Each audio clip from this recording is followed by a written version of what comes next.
Indian ഫുട്ബോളിനെ ഇഷ്ടപ്പെടുന്ന ഓരോ ആൾക്കാരെ സംബന്ധിച്ച് ശരിക്കും പറഞ്ഞു കഴിഞ്ഞാൽ ഏഷ്യൻ കപ്പ് എന്ന് പറയുന്നത് ഒരു ദുരന്തമായിരുന്നു, അല്ലെങ്കിൽ ഒരു ഭയങ്കര നമുക്ക് ചങ്ക് തകർക്കുന്ന ഒരു ഫീലിംഗ് തരുന്ന ഒരു ടൂർണമെൻ്റ് ആയിരുന്നു. അപ്പോൾ ആ ഒരു ടൂർണമെൻറ്റ് കഴിഞ്ഞ് എല്ലാവരും ഫാൻസ് കൂടുതലും കുറ്റപ്പെടുത്തിക്കൊണ്ടിരുന്ന ഇഗോർ സ്റ്റിമാച്ചിനെയാണ്. അപ്പം ഇഗോർ സ്റ്റിമാച്ചിനെ എങ്ങനെ കൂടുതലായിട്ട് കുറ്റപ്പെടുത്തുന്നു, പുള്ളി സാക്കാകണം എന്നൊക്കെ പറയുന്നു. ആ ഒരു സമയത്ത് പുള്ളി കൊടുത്ത ഇൻ്റർവ്യൂവിലൊക്കെ പുള്ളി പറഞ്ഞ കാര്യം എന്ന് വെച്ച് കഴിഞ്ഞാൽ ഈ ഒരു വേൾഡ് കപ്പ് ക്വാളിഫയേഴ്സിൻ്റെ 3rd റൗണ്ടിലേക്ക് ഇന്ത്യയെ കൊണ്ടെത്തിക്കും, ഞാൻ എന്താണേലും അത് നിങ്ങൾക്ക് ഉറപ്പ് തരുന്നു എന്ന് പറഞ്ഞ മനുഷ്യനാണ് ഈ ഒരു ഇഗോർ സ്റ്റിമാച്ച്. അപ്പം അങ്ങനെ നമ്മുടെ ഈ ഒരു ടീം 3rd റൗണ്ടിലോട്ട് നമ്മുടെ ടീം പോകണമെങ്കിൽ നമ്മുടെ ഈ ഒരു ഗ്രൂപ്പ് എയിലെ ഏറ്റവും മോശം ടീം, അല്ലെങ്കിൽ ഏറ്റവും വീക്കറായിട്ടുള്ള 158ാമത്തെ ഫിഫ റാങ്കിങ്ങിൽ 158ാമത്തെ റാങ്കുള്ള ഈ ഒരു അഫ്ഗാനിസ്ഥാനെതിരെ നമ്മൾ ജയിച്ചേ പറ്റത്തുള്ളൂ. അപ്പോൾ അങ്ങനെ ഇന്നത്തെ ദിവസം രാത്രി 12:30 നമ്മൾ അഫ്ഗാനിസ്ഥാനെ നേരിടാൻ വേണ്ടി പോകുന്നത്. ഇത് നമ്മുടെ എവേ മാച്ചാണ്.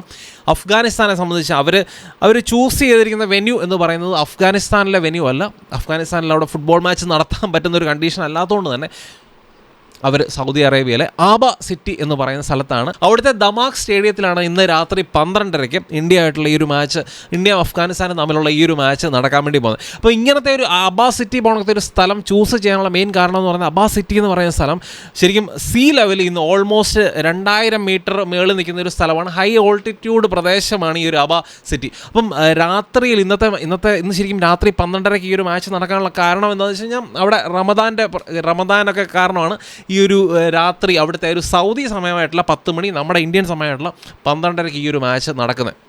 അപ്പോൾ രാത്രി സമയങ്ങളിൽ അവിടുത്തെ ടെമ്പറേച്ചറൊക്കെ മേ ബി അറൗണ്ട് 4 ഡിഗ്രി വരെ താഴ്ന്നു പോകാം എന്നാണ് പറയപ്പെടുന്നത്. അപ്പോൾ അങ്ങനത്തെ ഒരു പ്രശ്നം, ഓക്സിജൻ്റെ കുറവ്, അങ്ങനെയുള്ള പല ഫാക്ടേഴ്സിൻ്റെ ഒരു അഡ്വാൻറ്റേജ്, അതിനുവേണ്ടിയാണ് അഫ്ഗാനിസ്ഥാൻ ഇങ്ങനത്തെ ഒരു ഹൈ ഓൾട്ടിറ്റ്യൂഡ് സ്ഥലം ചൂസ് ചെയ്തിരിക്കുന്നത്. അപ്പം ഇവരുടെ കാര്യം നോക്കിയാൽ, അഫ്ഗാനിസ്ഥാൻ ടീമിൻ്റെ കാര്യം നോക്കിയാൽ, അവരൊരു ഓൾമോസ്റ്റ് ഒരു 2 മാസമായിട്ട് ഈ ഒരു പർട്ടിക്കുലർ പ്രദേശത്ത് പോയി, അല്ലെങ്കിൽ ഈ ഒരു സ്റ്റേഡിയത്തിൽ പോയിട്ട് അവർ ട്രെയിനിങ് സ്റ്റാർട്ട് ചെയ്തിട്ടുണ്ട്. അപ്പോൾ ആ ഒരു കാലാവസ്ഥയും ആ ഒരു ഹോൾ കണ്ടീഷനുമായിട്ട് അഡ്ജസ്റ്റ് ചെയ്യാൻ വേണ്ടി 2 മാസത്തെ ട്രെയിനിങ്ങും കാര്യങ്ങളും അവർ നടത്തുന്നുണ്ട്.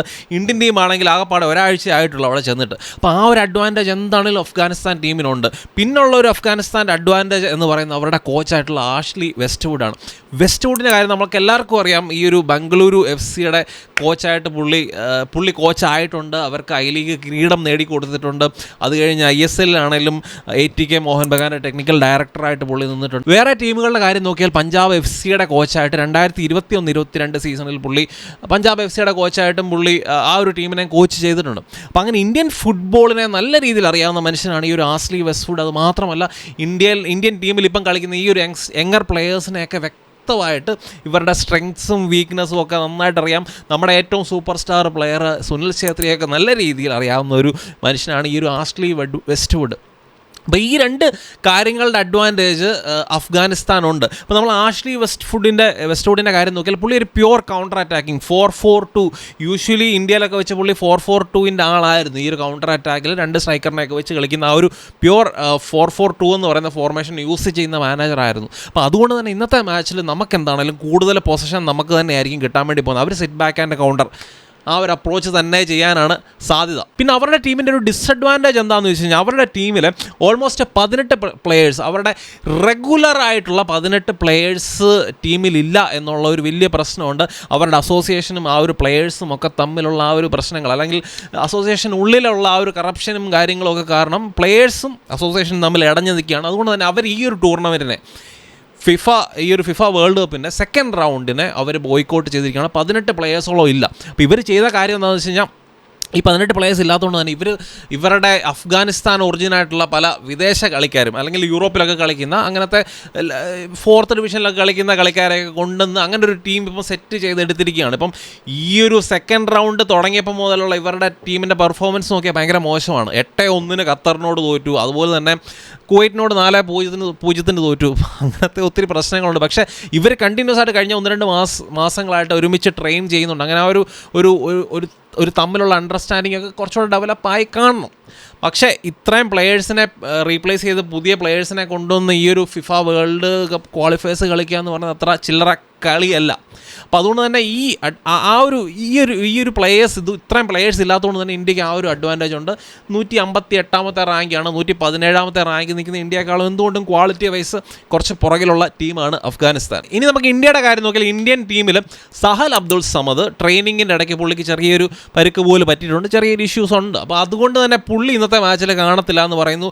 ബ്രാൻഡൻ്റെ കാര്യവും സംശയമാണെന്ന് പറയുന്നു. അതുപോലെ തന്നെ മേത്താബ്, ഇത്രയും കളിക്കാരുടെ കാര്യത്തിലൊക്കെ സംശയമാണ്. മേത്താബ് നമ്മളെ സംബന്ധിച്ച് അത്ര ഇമ്പോർട്ടൻ്റ് അല്ല, പക്ഷേ സഹലിൻ്റെ ആബ്സെൻസ്, ബ്രാൻഡൻ്റെ ആബ്സെൻസ് ഒക്കെ ശരിക്കും പറഞ്ഞു കഴിഞ്ഞാൽ ഇന്ത്യയെ സംബന്ധിച്ച് ഒരു പ്രശ്നം തന്നെയാണ്. പിന്നെ നമ്മുടെ ഈ ഒരു ടൂർണമെൻറ്റിൽ സന്ദേശം ഇങ്ങനെ ഇല്ല. അപ്പോൾ ഇങ്ങനത്തെ കുറേ ക്രൂഷ്യൽ പ്ലെയേഴ്സ് ഇല്ലാത്തത് വലിയൊരു തിരിച്ചടി തന്നെയാണ് ഇന്ത്യയെ സംബന്ധിച്ച്. പക്ഷേ നമ്മൾ അപ്പുറത്തെ അതർ സൈഡ് നമ്മൾ നോക്കുകയാണെങ്കിൽ ജീക്സൺ ഈ ഒരു മാച്ചിന് അല്ലെങ്കിൽ ഈ ഒരു ടൂർണമെൻറ്റിൽ ജീക്സൺ ആ ഒരു പരിക്കൊക്കെ കഴിഞ്ഞ് തിരിച്ച് വന്നിട്ടുണ്ട്. അൻവർ അലി വന്നിട്ടുണ്ട്. പിന്നെ വിക്രം പ്രതാപ് സിംഗ് എന്ന് പറയുന്ന ആ ഒരു സ്ട്രൈക്കർ ശരിക്കും പറഞ്ഞു കഴിഞ്ഞാൽ കണ്ടിന്യൂസ് ആയിട്ട് ISL ഗോളുകൾ സ്കോർ ചെയ്യുന്നു, ഹാട്രിക് അടിക്കുന്നു. ശരിക്കും നമുക്ക് ഭയങ്കര ഒരു പ്രതീക്ഷയാണ്. ഇന്ത്യ എപ്പോഴും ഗോൾ സ്കോർ ചെയ്യാൻ വേണ്ടി ബുദ്ധിമുട്ടുന്ന ഇന്ത്യ പോണക്കത്തെ ടീമിനെ സംബന്ധിച്ച് ഇങ്ങനത്തെ ഒരു സ്ട്രൈക്കർ ISL നന്നായിട്ട് പെർഫോം ചെയ്യുന്നത് വലിയൊരു കാര്യമാണ്. വിക്രം പ്രതാപ് സിംഗ് എന്താണെങ്കിലും ഇന്നത്തെ മാച്ചിൽ സ്റ്റാർട്ട് ചെയ്യുമെന്ന് തന്നെയാണ് എനിക്ക് തോന്നുന്നത്. അപ്പം നമ്മൾ ഇന്നത്തെ ഈ ഒരു മാച്ചിൻ്റെ ആ ഒരു സ്റ്റാർട്ടിങ് ലൈനപ്പൊക്കെ നോക്കിയാൽ ബാക്ക് ഫോറിൽ നിന്ന് സ്റ്റാർട്ട് ചെയ്ത് എനിക്ക് തോന്നുന്നത് സെൻറ്റർ ബാക്ക് പെയറിങ് എനിക്ക് തോന്നുന്ന കൂടുതലും വലിയ പരീക്ഷണങ്ങൾക്കൊന്നും മുതിരാതെ മിക്കവാറും ഈ ഒരു അൻവർ അലി, രാഹുൽ ബേക്കെ ആ ഒരു കോമ്പിനേഷന് പോകാനാണ് സാധ്യത. പിന്നെ നമ്മുടെ ലെഫ്റ്റ് ബാക്ക് നോക്കിയാലും ആകാശ് മിശ്ര ശരിക്കും ISL നന്നായിട്ട് പെർഫോം ചെയ്യുന്നുണ്ട്, ഫോമിലുള്ള പ്ലെയറാണ് ആകാശ് മിശ്ര ലെഫ്റ്റ് ബാക്ക്.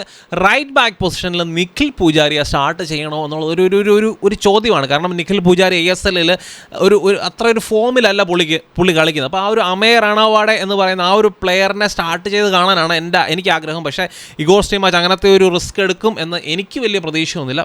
പക്ഷേ എൻ്റെ ടീമിൽ അമേർ രണവാഡെ ആ ഒരു റൈറ്റ് ബാക്കായിട്ട് സ്റ്റാർട്ട് ചെയ്യണം. പിന്നെ നമ്മുടെ മിഡ്ഫീൽഡ് നോക്കിയാൽ അപ്പൂയ, സുരേഷ്, ഈ രണ്ട് പ്ലെയേഴ്സാണ് ശരിക്കും പറഞ്ഞു കഴിഞ്ഞാൽ ഇഗോർ ടീമാച്ചിൻ്റെ ഏറ്റവും ഫേവറേറ്റ് മിഡ്ഫീൽഡേഴ്സ്. അപ്പം ഏഷ്യൻ ലെവലിലുള്ള മിഡ്ഫീൽഡേഴ്സ് ആണെന്ന് പുള്ളി ഓൾറെഡി പറഞ്ഞിട്ടുണ്ട്. പിന്നെ നമ്മൾ ജീക്സൻ്റെ കാര്യം പുള്ളി പരിക്ക് കഴിഞ്ഞ് തിരിച്ചു വരുന്നു, ഇതുവരെയായിട്ട് ആ ഒരു പഴയ ആ ഒരു ഫ്ലോയിൽ പുള്ളി കളിക്കുന്നില്ല.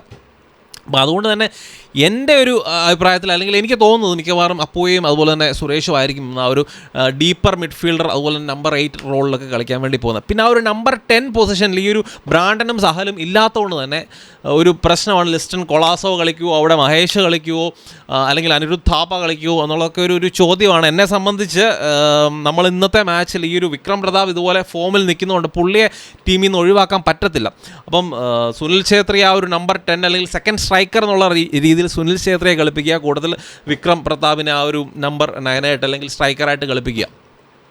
അപ്പം എന്നിട്ട് പിന്നെ നമ്മുടെ രണ്ട് വിങ്, ലെഫ്റ്റ് വിങ്ങിൽ മഹേഷ്, റൈറ്റ് വിങ്ങിൽ ചാങ്ത. ഇതായിരിക്കും എൻ്റെ ഒരു പ്രോബബിൾ 11. അപ്പോൾ എന്താണെങ്കിലും ഇന്നത്തെ മാച്ച് നമ്മൾ മാക്സിമം എത്രയും പെട്ടെന്ന് ഗോളുകൾ സ്കോർ ചെയ്ത് മാക്സിമം സീ ത്രൂ ചെയ്യാൻ വേണ്ടി ശ്രമിക്കുക. കാര്യം നമുക്ക് ഹൈ ഇൻറ്റൻസിറ്റി ഫുട്ബോളൊന്നും ഇവിടെ ഇത്രയും ഹൈ ഓൾട്ടിറ്റ്യൂഡുള്ള ഈ ഒരു ഗ്രൗണ്ടിൽ പോയി കളിക്കാൻ വേണ്ടി പറ്റത്തില്ല ആ ഒരു 90 മിനിറ്റ്സ്. അപ്പോൾ എത്രയും വേഗം നമ്മൾ ഗോൾ സ്കോർ ചെയ്യുക, പിന്നെ നമ്മൾ വളരെ ഗെയിമിൻ്റെ ടെമ്പോ ഒക്കെ കൺട്രോൾ ചെയ്ത് ആ രീതിയിൽ ഗെയിമിനെ സീ ത്രൂ ചെയ്ത് നമ്മൾ ജയിക്കും എന്ന് തന്നെയാണ് എൻ്റെ ഒരു വിശ്വാസം. 2-0 അറ്റ്ലീസ്റ്റ് 2-0 വിജയമാണ് ഞാൻ എക്സ്പെക്ട് ചെയ്യുന്നത്. അപ്പം മാച്ചിനെ പറ്റിയും വീഡിയോയെ പറ്റിയും ഒക്കെയുള്ള നിങ്ങളുടെ അഭിപ്രായങ്ങൾ തീർച്ചയായിട്ടും നിങ്ങൾ കമൻസ് ആയിട്ട് ഇടുക. മറ്റൊരു നല്ല വീഡിയോ കാണാം. നമ്മുടെ ഈ ഒരു മാച്ചിൻ്റെ റിയാക്ഷനുമായിട്ട് നമുക്ക് ഉടനെ തന്നെ കാണാം. ബൈ.